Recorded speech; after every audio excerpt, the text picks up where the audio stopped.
Hello everyone, তোমাদের প্রত্যেককে স্বাগত জানাচ্ছি আরো একটা নতুন ভিডিওতে। আজকের ভিডিওটা কিন্তু অত্যন্ত গুরুত্বপূর্ণ হতে চলেছে তোমাদের আগামী কিছু পরীক্ষার জন্য। তার কারণ আজকের ভিডিওর থাম্বনেল দেখে বুঝতেই পারছো আমি কি নিয়ে এই পুরো ভিডিওটা করতে চলেছি। তার আগে বলবো প্রত্যেককে আমাদের চ্যানেলে যদি নতুন হয়ে থাকো চ্যানেলটাকে অবশ্যই সাবস্ক্রাইব করবে এবং ভিডিওটাকে কিন্তু শেষ অবধি দেখতে হবে। তো চলো শুরু করা যাক। সেন্সাস 2027 যেটা ভারতের প্রথম ডিজিটাল রূপরেখা এবং আগামী 15 বছরের নীতি, রাজনীতি এবং প্রগতিমূলক ভিত্তি হতে চলেছে। আমরা প্রত্যেকেই জানি, এর আগে পড়েওছি যে প্রথমবার কিন্তু ভারতে ডিজিটাল সেন্সাস কন্ডাক্ট হতে চলেছে এবং যেটা অলরেডি শুরু হয়ে গেছে। এবং তারই ভিত্তি কিছু ইতিহাস আমরা একটু দেখে নিই। যদি সবার প্রথমে দেখতে পাচ্ছি যে 16 বছরের ব্যবধান, অর্থাৎ যদি মানে প্রপারলি যেটা আমাদের বলতে পারো যে সেন্সাস কন্ডাক্ট হয়েছিল 2011 সালে, সেই 16 বছরের ব্যবধান অর্থাৎ কোভিড-19 এর কারণে কিন্তু সেটা 2011 সালে হয়নি। 2011 সালের পর 2021 সালে সেটা কিন্তু হয়নি। তাই বলছে যে 2021 সালের নির্ধারিত সেন্সাস কিন্তু স্থগিত হয়ে যায়। স্বাধীন ভারতের ইতিহাসে এই প্রথম 10 বছরের একটা নিয়মিত চক্র ব্যাহত হয় এবং তার পরবর্তী সময় গিয়ে আমরা দাঁড়িয়ে আছি 2026-এ এবং সেখানে বলা হচ্ছে যে 15তম এবং 16তম সেন্সাস, যা এই পুরো দীর্ঘ বিরতির পর এটি ভারতের শেষ, যেহেতু 2026-27-এরটা ডিজিটালি হতে চলেছে সেই জন্য 2011 সালেরটাকেই কিন্তু বলা হচ্ছে যে শেষ কাগজের সেন্সাস এবং সম্পূর্ণ ডিজিটাল সেন্সাসের সূচনা হচ্ছে। দেখতে পাচ্ছি এর ভেতরে কি কি জিনিসকে ইনক্লুড করা রয়েছে। মেগা প্রকল্পের একটা বিশালতা, যেখানে রয়েছে 1718 কোটি টাকা। এই পুরো প্রসিডিওরটাকে কিন্তু কমপ্লিট করার জন্য, ফুলফিল করার জন্য 1718 কোটি টাকা কেন্দ্রীয় মন্ত্রিসভা দ্বারা কিন্তু অনুমোদন করা হয়েছে এই সেন্সাসের জন্য। 30 লক্ষ কর্মী, অর্থাৎ এমনি এমনি তো হবে না, ডিজিটাল হলেও কিছু কর্মীদেরকে তো নিয়োগ হতেই হবে যারা কিন্তু এই সার্ভে গুলোকে কমপ্লিট করবে। মাঠ পর্যায়ে গণনাকারী অর্থাৎ সুপারভাইজার এবং প্রযুক্তিগত কর্মীরাও কিন্তু রয়েছেন।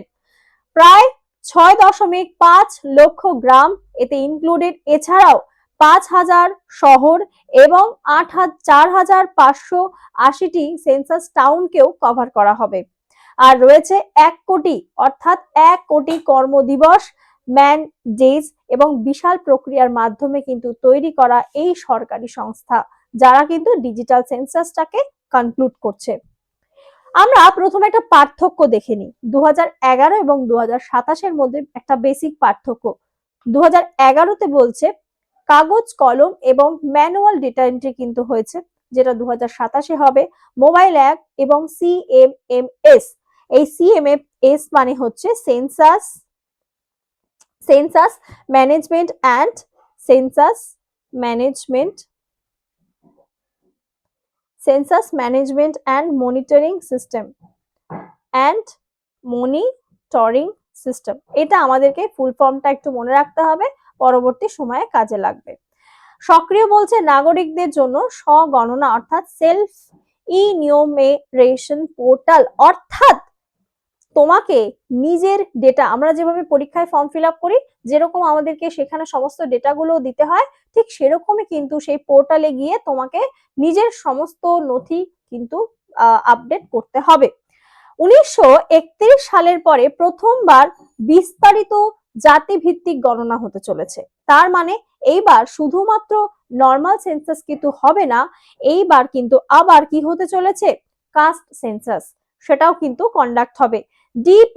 ডিপি অ্যাক্ট, অ্যাকচুয়ালি ডিপিটা হচ্ছে ডিজিটাল পার্সোনাল, এখানে আমি ফুল ফর্মটা এটারও লিখে দিচ্ছি কারণ এটাও তোমাদের ইম্পর্টেন্ট হবে, যেটা হচ্ছে ডিজিটাল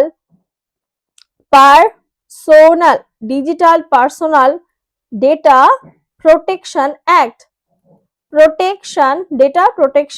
অ্যাক্ট, যেটার আন্ডারে কি বলা হচ্ছে যে তোমার সমস্ত ডেটা যা ইনফরমেশন থাকবে সেটাকে কিন্তু উইথ সেফটি রাখা হবে।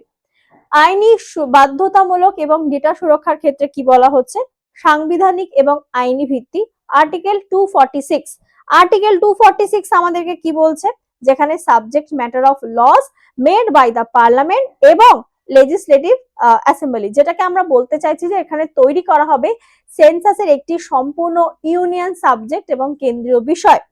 সেন্সাস অ্যাক্ট যেটা এসেছিল 1948 এর কথা বলা হয়েছে, সেই সেন্সাস, এখানে আমি ইম্পর্টেন্ট পয়েন্টগুলো তোমাদের জাস্ট আমি জানিয়ে দিচ্ছি, বাকির আরো ডিটেলসে প্রচুর ভিডিও আসবে। সেন্সাস অ্যাক্ট 2048 কি বলছে, সঠিক তথ্য দেওয়া বাধ্যতামূলক, এবং যদি কেউ ভুল তথ্য দেয়, মানে নিজের বিষয়ে যদি কেউ কোনো ভুল তথ্য দেয়, তার আন্ডারে যদি কেউ পড়ে বা তথ্য যদি কেউ লুকিয়ে রাখে, তাহলে কিন্তু 1000 টাকা পর্যন্ত জরিমানা হতে পারে। নাগরিকের সুরক্ষা কবচ, একটু আগে যেটা বললাম, এই যে DPDP act, digital personal data protection act, এই ফুল ফর্মটা কিন্তু তোমাদের প্রত্যেককে মনে রাখতে হবে। এই যে ডিপিডিপি অ্যাক্ট, এটা প্রত্যেকে মনে রাখবে, digital personal data protection act, এবং এর অধীনে কিন্তু ব্যক্তির তথ্যের সর্বোচ্চ সুরক্ষাকেই নিশ্চিত করা হচ্ছে। এইবার কিভাবে হবে, এটা কিন্তু দুটো ধাপে হবে, প্রথমেই পড়েইছি, তোমাদেরকে আগেও বলেছিলাম, একটা হচ্ছে 2026 থেকে এপ্রিল থেকে যেটা শুরু হলো, এবং 2027-এও কন্ডাক্ট হবে ফেজ 2। ফেজ 1-এ কি বলছে, মূল ভূখণ্ড থেকে অর্থাৎ মেইনল্যান্ড থেকে কি হচ্ছে, ফেজ 1-এ এখানে হবে গৃহ তালিকাভুক্ত করা, যেটা এপ্রিল থেকে সেপ্টেম্বর অবধি কিন্তু চলবে, আর প্রতিটি রাজ্যের নিজেদের সুবিধা মতো 30 দিন বেছে নেবে। আর কি, ফেজ 2 হচ্ছে এখানে জনসংখ্যার গণনা, অর্থাৎ যা যা জনসংখ্যা রয়েছে সেই জনসংখ্যাকে গণনা করা হবে, সেটা ফেজ 2-তে চলবে, যেটা কিন্তু হবে আমাদের এপ্রিল 2027-এর মার্চ এপ্রিলে। আর কি, যেটা হচ্ছে তোমাদের আরেকটা ফেজ হবে, যেখানে আমরা যদি বলি স্নো বাউন্ড রিজিয়ন, যেখানে তুষারাবৃত অঞ্চল রয়েছে, সেটাও কিন্তু হবে, যেখানে বলা হয়েছে 1 মার্চ 2027 থেকে 1 অক্টোবর 2026-এর মধ্যরাতের মধ্যে কিন্তু এটাকে নির্মূল করতে হবে, 1 মার্চ 2026 থেকে 1 অক্টোবর 2026। আর আরেকটা রয়েছে যেটা 1 মার্চ 2027-এর মধ্যরাতের মধ্যে পুরো প্রসিডিউর কিন্তু কমপ্লিট করতে হবে, তার কারণ যেটা সংশোধনী রাউন্ড হতে চলেছে, অর্থাৎ রিভিশন রাউন্ড যেটাকে বলছে ওরা, রিভিশন রাউন্ড, সেই রিভিশন রাউন্ডটা কিন্তু হবে 1 থেকে 5 মার্চ 2027, এবং জন্ম মৃত্যু শেষের পুরো আপডেটটাও কিন্তু এর মধ্যে নেওয়া হবে। আর এই যে সিএমএমএস প্রথমে বলে এলাম, যেটা হচ্ছে census management monitoring system, actually কি করবে, নাগরিকদের সরাসরি ডেটা এন্ট্রি করতে হবে, মানে তুমি যেরকম ওই যে একটু আগে বললাম, কোনো পরীক্ষার ফর্ম ফিল আপ করার আগে যেরকম ধরো এসএসসি বা রেলওয়ের তোমাকে কি করতে হয়, সেই আগে তোমাকে পুরো রেজিস্ট্রেশন, কেউ যদি নতুন ক্যান্ডিডেট থেকে থাকো, তোমাদের কিন্তু ফুল নিজের ডিটেলস দিয়ে তোমাকে রেজিস্ট্রেশন করাতে হয়, তো এখানেও কিন্তু সেটা করতে হবে, তোমাকে নিজে থেকে এগুলোকে এন্ট্রি করাতে হবে। আর যারা মাঠ কর্মী রয়েছে, সবার পক্ষে তো যেই ফোনগুলো টাচ স্ক্রিন বা স্মার্টফোন নেই, তাদের ক্ষেত্রে মাঠ কর্মীদের জন্য কিন্তু অফলাইন এবং অনলাইন ডেটা সংগ্রহ করা হবে। আর যেটা জিও ট্যাগিং এবং ব্লক ম্যাপিং এর মাধ্যমে লোকেশন ভিত্তিক করা হয়েছে। আর কি, প্রথমবার বিভিন্ন সরকারি দপ্তর, রাজ্যগুলি তাদের নির্দিষ্ট নীতি নির্ধারণের জন্য ডিজিটাল ইকোসিস্টেম থেকে রিয়েল টাইম ডেটা পরিষেবা হিসাবে কিন্তু চালনা করছে। আচ্ছা, এখানে স্টেপ গুলো কি কি হতে পারে তোমরা একটু বুঝে নাও, আমি আবারও বলছি, পুরো ভিডিওটা তোমাদেরকে মানে খুব সুন্দরভাবে এই যে ডিজিটাল সেন্সাস কি, কিভাবে, কোথায় হবে, সেই বিষয়ে পুরো নলেজটা দেওয়ার জন্য। স্টেপ 1-এ কি রয়েছে, পোর্টাল অ্যাক্সেস, এটা হচ্ছে নাগরিক, এবং তোমরাও দেখে নাও, তোমরাও এটা নিজেরা করবে, census.gov.in-এ এখানে পোর্টালে লগ ইন করতে হবে, এবং 16টি ভাষা এখানে কিন্তু উপলব্ধ রয়েছে, 16টি ভাষায় অ্যাভেলেবেল রয়েছে, যে যার সুবিধা মতো ল্যাঙ্গুয়েজ চুজ করতে পারবে। স্টেপ 2 হচ্ছে ডেটা এন্ট্রি, নির্ধারিত যে দিন থাকবে সেই 30 দিনের উইন্ডো খোলা থাকবে, নাগরিকরা স্বেচ্ছায় নিজেদের পারিবারিক তথ্যকে কিন্তু কি করবেন, পূরণ করবেন, যা যা রিকোয়ারমেন্ট ওখানে দেওয়া থাকবে সেগুলো ফিল করতে হবে। স্টেপ 3-তে হচ্ছে ইউনিক আইডি, তথ্য পূরণের পরে একটি বিশেষ রেফারেন্স আইডি কিন্তু জেনারেট করতে হবে। আর কি, স্টেপ 4 বলছে হাইব্রিড ভেরিফিকেশন, যেখানে সরকারি গণনাকারী বাড়িতে এলে তাকে শুধুমাত্র সেই আইডিটা, অর্থাৎ এই যে আমরা বলি না, যেমন ধরো আমাদের এসএসসির ক্ষেত্রে, এসএসসিতে আমরা ফার্স্ট রেজিস্ট্রেশন করি, আমাদের রেজিস্ট্রেশন নাম্বার আসে, একটা পাসওয়ার্ড আসে, এইবার পরবর্তীকালে যখন কোনো ফর্ম ফিল আপ আমরা করতে চাই, কি হয়, আমাদের রেজিস্ট্রেশন নাম্বারটা চাই। আমরা সেই রেজিস্ট্রেশন নাম্বারটা দিলেই বা কোনো রেজাল্ট দেখার ক্ষেত্রে সেই রেজিস্ট্রেশন নাম্বার দিলে কিন্তু সব ডিটেলস আমরা পেয়ে যাই। এই ক্ষেত্রেও তাই, এখানে সবকিছু নথিভুক্ত যখন হয়ে যাচ্ছে, ওরা যদি বাড়ি বাড়ি যায় সার্ভে করে, সেই সময় তোমাকে ওই আইডিটা দেখাতে হবে, তাহলে কিন্তু সেই প্রক্রিয়াটা দ্রুত সম্পন্ন হচ্ছে। আর কি, এখানে প্রথম পর্যায়ে যে গৃহ তালিকাভুক্ত, যেটা হাউস লিস্টিং যেটা বলা হচ্ছে, কি কি জিজ্ঞেস করতে পারে, অনেকের প্রশ্ন, তাহলে বাড়ি বাড়ি এসে কি খোঁজ করবে। বলা হচ্ছে সেটা কাঁচা বাড়ি না পাকা বাড়ি, বা প্রধানমন্ত্রী আবাস যোজনার মধ্যে সেটা পড়ছে কিনা, বা কোনো প্রকল্পের সরকারি প্রকল্প যেটা হচ্ছে আমাদের বাড়ি স্টেট গভর্নমেন্টেরও যদি থাকে, সেটা কোনো রকম স্কিমের আন্ডারে পড়ছে কিনা, পরিবারের সদস্য সংখ্যা বা বাড়ির মালিকানা কে রয়েছে তার কিরকম কি স্টেটমেন্ট, তারপরে পানীয় জলের উৎস এবং রান্নার জানালেন কি ধরন, অনেকের গ্যাসের পুরো ভরসা নাকি উনুনও রয়েছে, গ্যাস রয়েছে, স্টোভ রয়েছে, সব রকম ব্যবস্থাই রয়েছে, সবকিছু কিন্তু দেখা হবে। আর দেখা হবে তার সম্পদ, অর্থাৎ তোমার বাড়ির মধ্যে কটা গাড়ি আছে, কটা এসি আছে, বা কটা ফ্রিজ, বা আরো অন্যান্যদের ক্ষেত্রে কতটা কি রয়েছে, এটা বিভিন্ন জায়গা বিভিন্ন স্তরে কিন্তু সেটাকে দেখা হবে। আর কি, এইবার যেটা হিস্টোরিক শিট হতে চলেছে, তার কারণ এই মুহূর্তে দাঁড়িয়ে আমরা যে রিজার্ভেশনের কথা বলছি, যে এসসিদের জন্য রিজার্ভেশন, আনরিজার্ভদের জন্য যে রিজার্ভেশন গুলো, এত কিছু নিয়ে কথা বলি, বর্তমানে বলা হচ্ছে যে স্ট্যান্ডার্ড ডেমোগ্রাফিক, অর্থাৎ বয়স, লিঙ্গ, শিক্ষাগত যোগ্যতা, মাতৃভাষা এবং পরিযায়ী প্রবণতা এবং ফার্টিলিটি রেট, এগুলো প্রত্যেকটা ইম্পর্টেন্ট, কারণ এগুলোকে কিন্তু দেখা হবে। হিস্টোরিক শিফট যেটা হচ্ছে জাতিগত ডেটা, 1931 সালের পরে ভারতের প্রথমবার এই সেন্সাসের মাধ্যমে সম্পূর্ণ জাতিভিত্তিক গণনা হতে চলেছে। 2011 সালে অসম্পূর্ণ ছিল এসইসি, যেটা সোশিও ইকোনমিক কাস্ট সেন্সাস, এটা কিন্তু ইনকমপ্লিট ছিল। আর কি বলছে, জটিলতা, কেন্দ্র এবং রাজ্যের ভিন্ন ভিন্ন ওবিসি তালিকার সমন্বয় করা হবে এই ডিজিটাল প্রক্রিয়ায়। আর রাজনৈতিক পালাবদল সব থেকে ইম্পর্টেন্ট, এটাকে শুধুই গণনা, যে শুধু গণনা করলাম তা কিন্তু নয়, কারণ এই গণনার পেছনে রয়েছে অনেকগুলো ভিত্তি। তার মধ্যে আমরা দেখতে পাচ্ছি আর্টিকেল 82, যেখানে বাধ্যতামূলক যে সংবিধান অনুযায়ী জনসংখ্যার বৃদ্ধিতে লোকসভার আসনকে কিন্তু বন্টন করতে হবে। কারণ এই যে কদিন আগেই তোমাদেরকে পড়িয়েছিলাম যে মেয়েদের জন্য এখন এই যে 33% রিজার্ভেশনের কথা, এবং যেখানে টোটাল পার্লামেন্টের যে সংখ্যা, যেটা কিন্তু পরিবর্তিত হতে পারে, সেই সংখ্যা পরিবর্তন করবে, এবং লোকসভার আসন সংখ্যা বেড়ে কিন্তু হতে পারে 816, এবং যার মধ্যে কিন্তু হতে পারে 273টা, অর্থাৎ 33% রিজার্ভেশন পেতে চলেছে মহিলারা। যেটা বলছে 50 বছরের স্থগিতাদেশ শেষ হতে চললো, কারণ 1976 সালের পর থেকে, অর্থাৎ 42তম, এবং এখানে আমি কিন্তু শুধু বলছি না, এগুলো তোমাদের কিন্তু আপকামিং এক্সামে ইম্পর্টেন্ট হবে। 42তম এবং 84তম যে অ্যামেন্ডমেন্ট বিল রয়েছে, অ্যামেন্ডমেন্ট অ্যাক্টের মধ্যে কিন্তু, যেটা ডিলিমিটেশন প্রক্রিয়া 2026 সালের পর্যন্ত কিন্তু স্থগিত ছিল, যেটাকে আবার পুনরায় করা হচ্ছে। আর কি, দক্ষিণ বনাম উত্তর, অর্থাৎ আমাদের ভারতে যদি উত্তর ভাগ এবং দক্ষিণ ভাগ দেখি, 2027-এ নতুন ডেটা প্রকাশিত হলে উত্তর ভারতের আসন সংখ্যা উল্লেখযোগ্যভাবে বাড়তে পারে না, এটা বাড়বেই।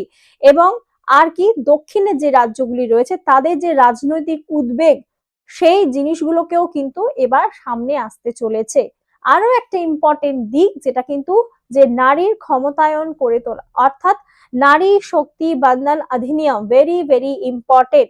নারী শক্তি বন্ধন অধিনিয়ম যেটা এসেছিল 2023-এ, যেখানে মহিলাদের জন্য 33% সংরক্ষণের আইন কিন্তু ইতিমধ্যেই পাশ হয়ে গেছে। সেন্সাসের উপর নির্ভরতা, এই আইনটি একটি নির্দিষ্ট হলো যে সেন্সাসের উপর এবং ডিলিমিটেশনের প্রক্রিয়া সম্পন্ন না হওয়া পর্যন্ত কিন্তু তাদের সংরক্ষণ কার্যকর হবে না। আর কি, যেটা বলছে যে সেন্সাস 2027 হচ্ছে সেই চাবিকাঠি, যেখানে কিন্তু রাজনীতিতে মহিলাদের অভূতপূর্ব যে আইনি অধিকার, সেটা বাস্তবে রূপ নিতে চলেছে। আর সামাজিক, যেটা বলছে অ্যাফার্মেটিভ অ্যাকশন, কি বলছে, যেখানে বর্তমানে কিন্তু যে সংরক্ষণ বা যে সমস্ত সরকারি প্রকল্পগুলো রয়েছে, তার যে সুবিধাগুলো রয়েছে আনুমানিক ডেটার উপরে ভিত্তি করে রয়েছে, এবং সেটারই কিন্তু যে বলা হচ্ছে যে নতুন যেই ডেটাটা আসবে, সেটা কিন্তু ইতিবাচক একটা পদক্ষেপ নিতে চলেছে। তার কারণ কল্যাণমূলক প্রকল্প, যেগুলো ওয়েলফেয়ার স্কিম রয়েছে, সেটার লক্ষ্যমাত্রা, অর্থাৎ কতটা সেটা মানে ইমপ্লিমেন্টেড হয়েছে এবং কি কি কাজে লেগেছে সেটাও কিন্তু উঠে আসবে। আর কোন গোষ্ঠী উন্নয়নের মাপকাঠিতে কতটা পিছিয়ে আছে সেটাও কিন্তু এবার প্রমাণিত হবে।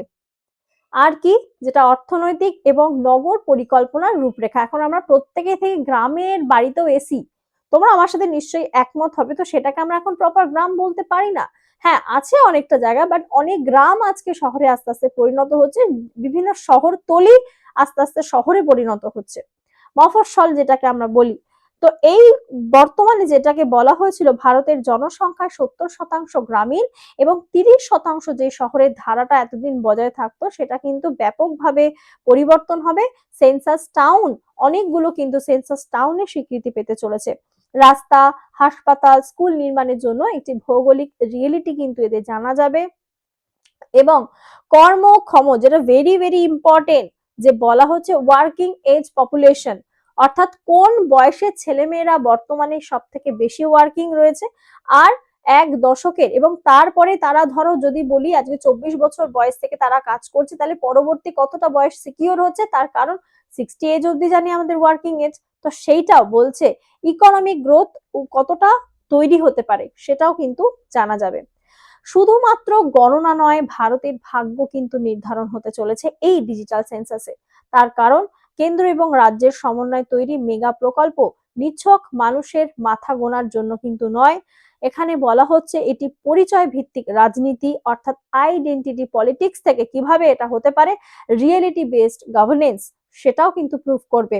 আর কি রয়েছে, ডিলিমিটেশন, জাতিগত সমতা, নারীর অধিকার এবং আগামী 15 বছর যে ভারতের রূপরেখা কি হতে পারে সেটা কিন্তু সত্যি একটা ব্লুপ্রিন্টের আকারে আমরা বুঝলাম।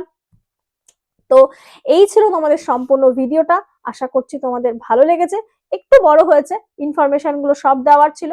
এবার চলে আসি আমাদের কিছু বিশেষ তথ্য নিয়ে তোমাদের, এটা আমাদের টেক্সট বুক থেকে বলছি তোমাদের, কারণ যারা যারা আপকামিং ডেজে পরীক্ষার প্রিপারেশন নিতে চাইছো তাদের জন্য কিন্তু সুপার পাস রয়েছে।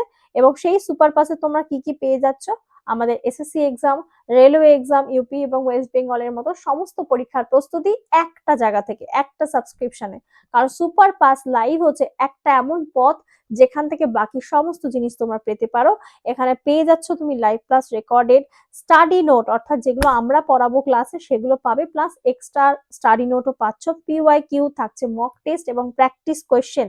আর থাকছে এই যে কমপ্লিট অনবোর্ড কিট, এই অনবোর্ড কিটের মধ্যে তোমরা পেয়ে যাবে short tricks ebook, infographics ebook, পেয়ে যাবে কনসেপ্টের নোট। এটা ভীষণ ভীষণ ভীষণ উপকারী। এর মধ্যে তুমি ম্যাথ পাবে, এর মধ্যে তুমি জিআই পাবে, এর মধ্যে তুমি সিএ পাবে, সমস্ত যেটা যেটা তোমার ইম্পর্টেন্ট দরকার একদম সুন্দর করে নোট রয়েছে। PYQ practice with explanation ebook, coupon code একটা ইউজ করতে হবে তোমাদের, সেটা হচ্ছে NITI, এটা হচ্ছে আমার কুপন কোড, অবশ্যই এটাকে ইউজ করবে। আর কিভাবে নেবে তার জন্য 7550502999 এই নাম্বারে আমাকে হোয়াটসঅ্যাপ করতে পারো বা কল করে নিতে পারো যে তোমাদের কোন ব্যাচ বা তোমরা সুপার পাস লাইভ, কারণ আমাদের একটাই আমরা প্রমোট করি, আমাদের এই সুপার পাস লাইভ। ঠিক আছে, তোমরা কিন্তু 1 টাকা দিয়েও নিতে পারো। হ্যাঁ, একদমই ঠিক শুনছো, 1 টাকার বিনিময়ে কিন্তু নিতে পারো। তার জন্য আমাকে এই নাম্বারে মেসেজ করতে হবে যে ম্যাম আমাকে 1 টাকার লিঙ্কটা দিন, এবং তাতে তোমরা এই অনবোর্ডিং কিটটাও পেয়ে যাবে। কিন্তু ভ্যালিডিটি থাকবে 2 দিনের, আর 3 মাসের জন্য নিলে ভ্যালিডিটি তোমাদের 500, তোমার 3 মাসের যারা ভ্যালিডিটি চাইছো 529 পড়বে, 12 মাসের জন্য পড়বে 1499, 18 মাসের জন্য 1799 পড়ছে। আর এই ছিল আজকের আমার সমস্ত ভিডিওটা। এটা আমাদের অফিসিয়াল টেলিগ্রাম, যারা যারা জয়েন করনি অবশ্যই করে যাও। যদি ভিডিওটা ভালো লাগে ভিডিওটাকে কিন্তু অবশ্যই একটা লাইক করে যেতে হবে তোমাদের সকলকে, আর চ্যানেলটাকে সাবস্ক্রাইব করতে হবে, শেয়ার করো প্রচুর প্রচুর প্রচুর, আর কমেন্ট করে জানিও ভিডিওটা তোমাদের কেমন লাগলো।